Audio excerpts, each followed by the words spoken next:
ലോകത്തില് ഈ ക്രൈസ്തവ ഹൈറാർക്കി എന്ന് പറയുന്നത് നമ്മളത് കുറച്ച് ഡീറ്റെയിൽ ആയിട്ട് പഠിക്കേണ്ടതാണ്.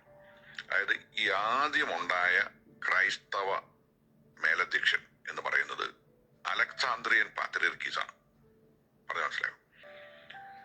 ഈ രണ്ടാമത്തെ പാത്രിയർക്കീസ് എന്ന് പറയുന്നത് കോൺസ്റ്റാന്റിനോപ്പിളിലെ പാത്രിയർക്കീസ് ആണ്. അദ്ദേഹത്തിന്റെ പേരാണ് ബർത്തലോമായി. ഈ കോൺസ്റ്റാന്റിനോപ്പിൾ പാത്രിയർക്കീസിന് രണ്ടാം സ്ഥാനം ലഭിക്കാൻ കാര്യം എന്ന് ചോദിച്ചു കഴിഞ്ഞാൽ കുസ്തന്തീനോസ് ചക്രവർത്തി ക്രിസ്തുമതം സ്വീകരിച്ചതോടുകൂടിയാണ് ക്രിസ്ത്യാനികൾക്ക് റോമൻ സാമ്രാജ്യത്തിൽ ഫ്രീഡം കിട്ടുന്നത്. ആണ് രണ്ടാമത്തെ.